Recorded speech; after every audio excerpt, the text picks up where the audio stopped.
So now you probably have your brain dump list ready to go, and now we need to change that list into a proper timetable. That takes us to step 2.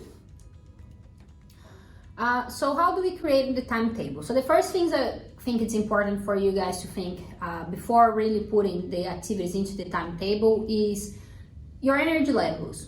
Which moment of the day you are the most active? So for example, some people are very early birds. So by 5 in the morning, they're up and ready to go and jumping around, while some other people are not so much of early people. And then we will be more productive probably after 10, I would say. Or, you know, some people are like night owls and they prefer to work through the night.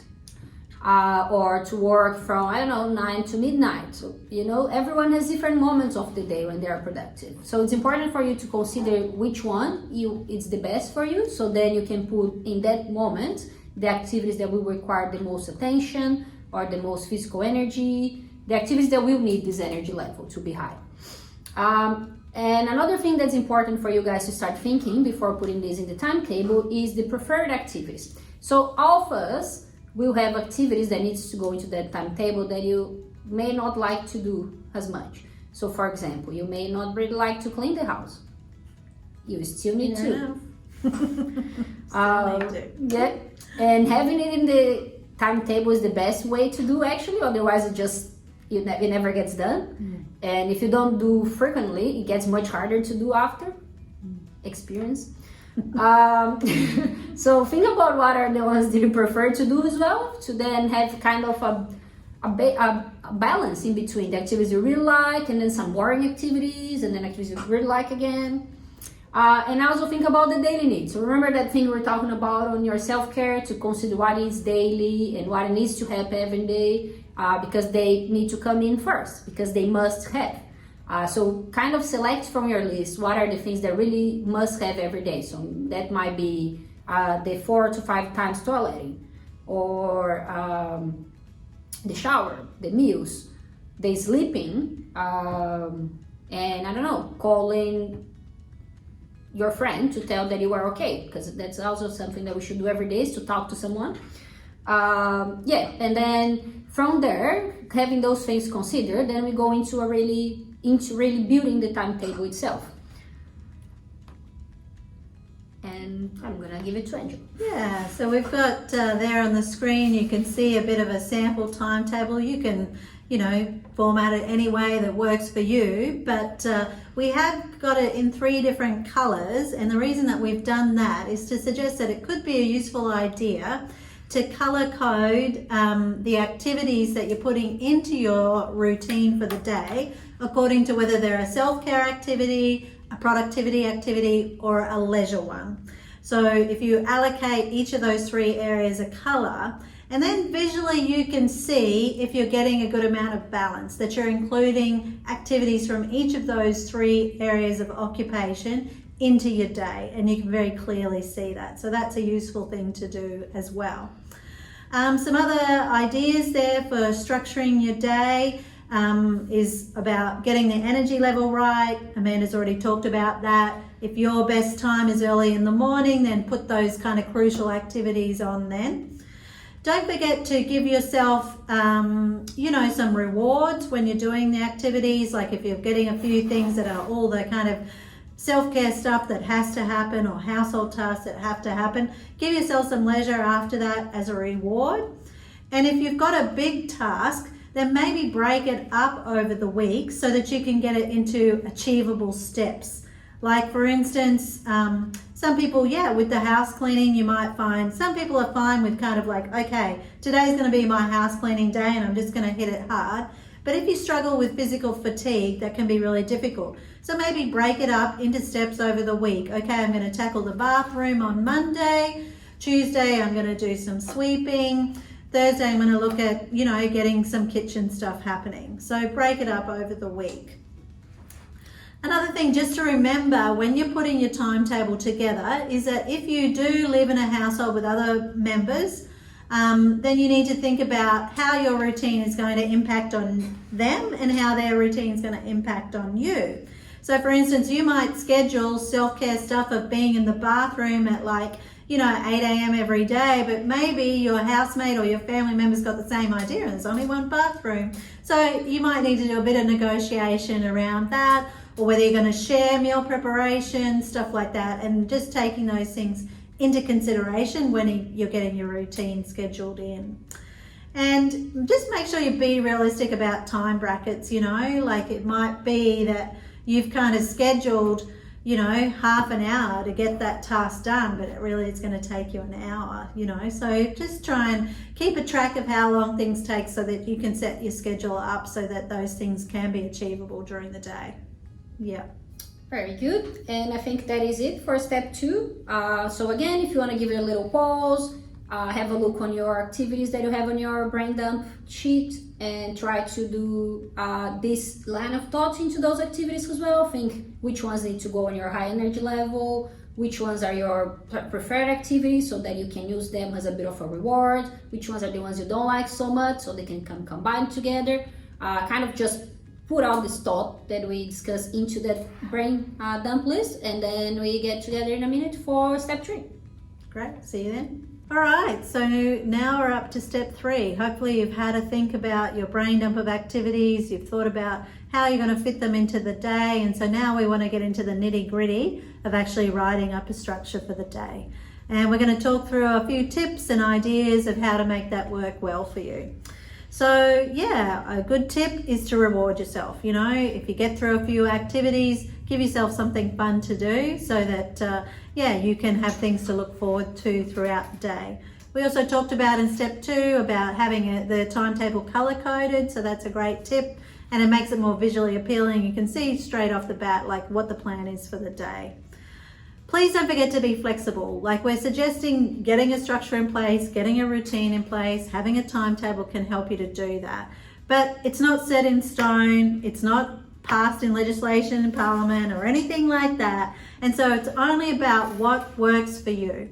Okay, so probably a good idea to get something in place, get a schedule planned, try it out for a week, see what works, see what didn't work, and change it as you need to. It can be flexible.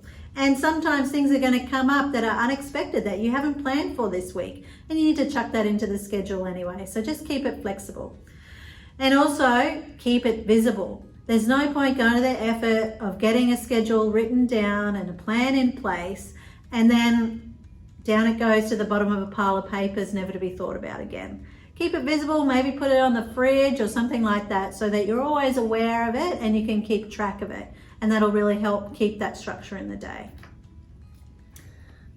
And then just kind of still in the tips, little other things that we think should not be forgotten when you are doing the timetable is leave some time for doing nothing. Doing nothing is very important for us as well. It allows our brain some time to storage what we've done and just reflect on everything that has been done. So it's good. Plus, if you leave some time to doing nothing, when those things appear that Angela just commented, sometimes they just appear. This week you have this thing that's not planned. You can always put them in there if you don't want to rethink your whole week, So it's a bit of a safety net for your routine to have a few empty spaces.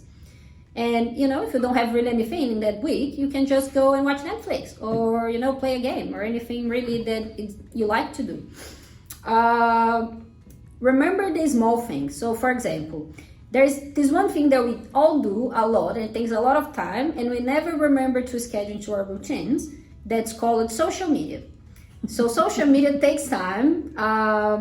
And remember those type of things. So if you are a person who likes to go and check Instagram in the morning before getting up, it's important that you count that time, because if you plan to get up at 7:30 to be on your first activity by 8, you're gonna need to consider that maybe it will take you 20 minutes to get out of bed because you will be checking your social medias and those type of things. Allow some time flexibility. So that means that 1, it's not set on stone, as Angela was saying, and 2, maybe this week, for example, it took you only 20 minutes to do the dishes, but next week you cooked much more and you had much more dishes, so maybe it will take you 40 minutes.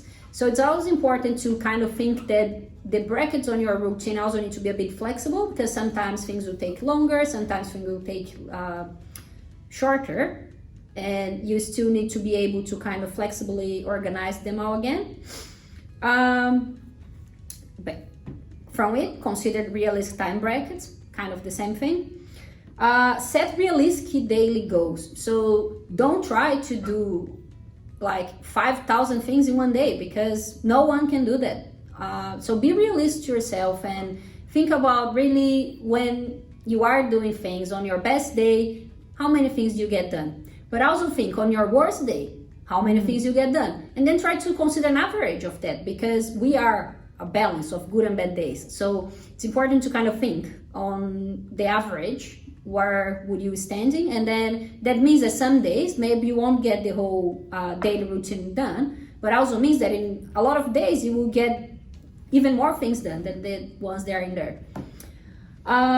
Test drive your new routine and then make changes as you need. So because that means maybe you add stuff in there, maybe you've add, I don't know, an hour for getting up and having a shower and getting ready for the day. And after doing for a week, you realize that only takes you 30 minutes. Great, you just win 30 more minutes that you can put towards something else. So maybe you can do that adjustment and use that time somewhere else. Remember to check your energy patterns and include an evening routine. So that's very important. And the idea of you including an evening routine, it's to do also with your sleep. So remember, as Angela was saying, how it's very important to keep your sleep routine in place as it was before. And for you to make sure that it's still happening, maybe put back your evening routine in place too. So maybe, at 7 is quite active. Maybe at 9, I'm gonna go have a cup of tea and, I don't know, watch this one episode of this show I've been watching. Or, I don't know, maybe at 9 before bed, I will go and read a chapter of the book I'm reading, or read the news, or anything really, but that you know that's that one thing that you do that's preparing your body for the rest. So you're already putting your mindset into that like, I'm doing this to close my day and getting ready to go to bed. And with the TV show, that may be dangerous, because sometimes you go like, oh, one more episode, just one more, just another one. And then you realize it's 3 a.m, and then you didn't do the night routine. So keep that in mind too. And yeah, I think that's pretty much it for step 3. Anything else? No, I think it's just time to give it a go. Yeah, take some time now to get a schedule written down, see how it works for you. We'd love to hear, put some comments on Facebook to us, let us know how you go with it.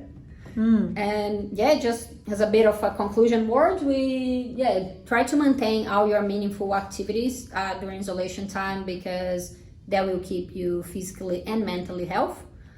And give us a comment, give us a call if you need some help to build this routine. If you think it is too hard or it's too many steps, we're more than happy to help.